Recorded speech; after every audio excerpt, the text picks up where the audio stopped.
The Chicago Bears hit rock bottom last night. In a game where both offenses were non-existent, Caleb Williams, the number 1 overall pick, especially struggled. He was battered by Seattle's defense. He had no time or support offensively, and he ultimately took the blame for something that wasn't ultimately his fault. In a 6-3 loss, which is very rare in today's NFL, they only had 179 total yards of offense, and they allowed 7 sacks, which is just brutal. And then finally, with one wobbly interception that sealed the deal, that pretty much represents everything the Bears season has been this year. But it's pretty easy to see that it isn't just this one game that's the problem. There's a problem with the whole organization, and there's just a big problem in general in Chicago. But it isn't about just this one game.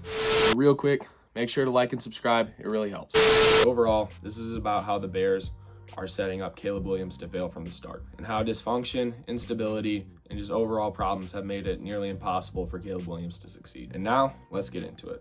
Coming into the season, there was a lot of optimism to be had about the Chicago Bears and their outlook on the season. Caleb Williams was this generational talent that the Bears could get with the number 1 overall pick, and the future looked really bright. On paper, they had a really solid foundation with having DJ Moore already, and then they brought in Keenan Allen, and then bringing in a very young and exciting playmaker in Rome Odunze. The receiving corps looked good, and if not that, great. But the problem is, games aren't won on paper, they're won on the field. And for all the excitement about the offense, there were a lot of pretty glaring weaknesses that we chose to ignore, and specifically on the offensive line and the coaching staff. These red flags have been there since the season started, and they've only gotten worse as the season's gone along. And it didn't take long for things to totally fall apart, as they started 4-2 with a good start, but that was pretty much just because of the strength of schedule in the early season.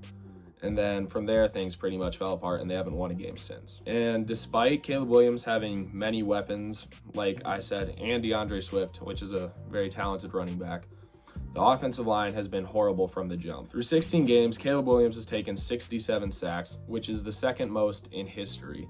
And although a lot of these are his fault, it's still not a good sign to be seeing it all for your quarterback to be taking this many sacks, especially when this guy is the future of your franchise. And then besides that, this coaching carousel that he's had to deal with has been awful. Matt Eberflus was fired after the embarrassing Thanksgiving loss to the Detroit Lions that they honestly had a good chance of winning, but Eberflus somehow ruined it. And hoping their interim coach, Thomas Brown, would make a difference, nothing's really happened so far, and he hasn't really made that big of a difference at all, and he's yet to win a game as interim head coach. And this really shows how a lot of situations where they have good situations as rookies, they still need time to develop. The CJ Stroud, Jaden Daniels situations, those are extremely rare, and you just got to expect that your rookie quarterback's going to need to develop.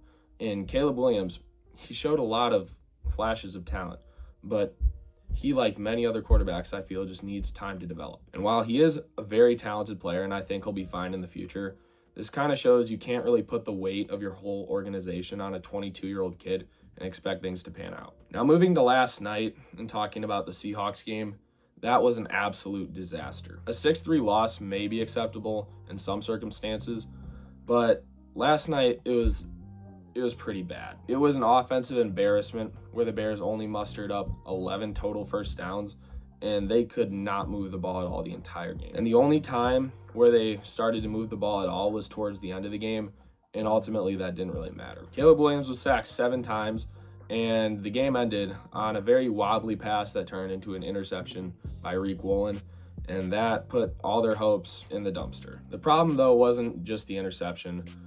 The play calling was pretty bad, and it was a pretty awful offensive game just around the board, as you can imagine, when only scoring 3 points. And the lack of adjustment to Seattle's defense was just really embarrassing to see from a coaching staff.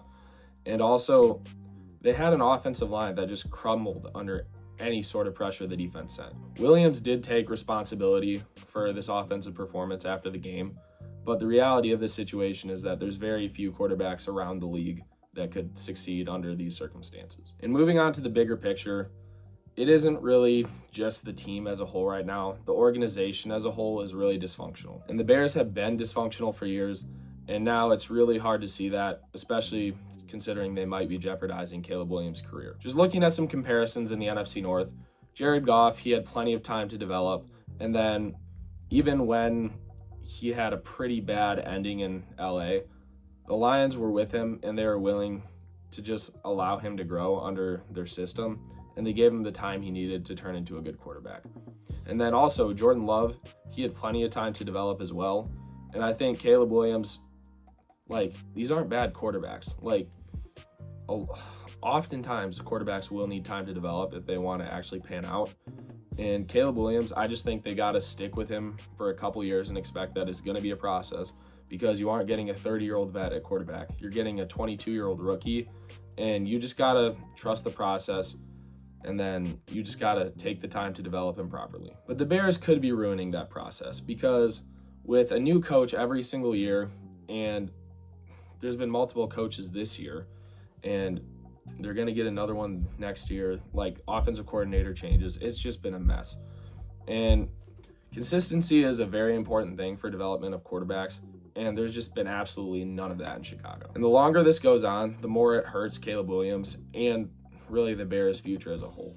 Moving on to ways they can fix it, they need to get the right head coach and at least have him last longer than a year with Caleb Williams.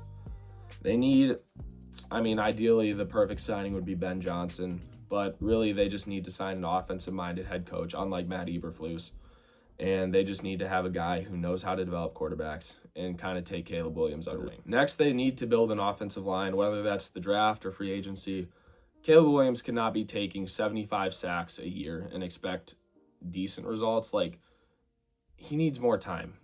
And while a lot of this, like I mentioned, a lot of the sacks have been on him, but he kind of, with his play style, having an offensive line that can actually block for more than 1 second would be really helpful, and it would be really beneficial towards his development. And also, they have the good 3 wide receivers, but they need to have a more balanced offense. The running game is not great, even with DeAndre Swift, because the offensive line cannot block for anything.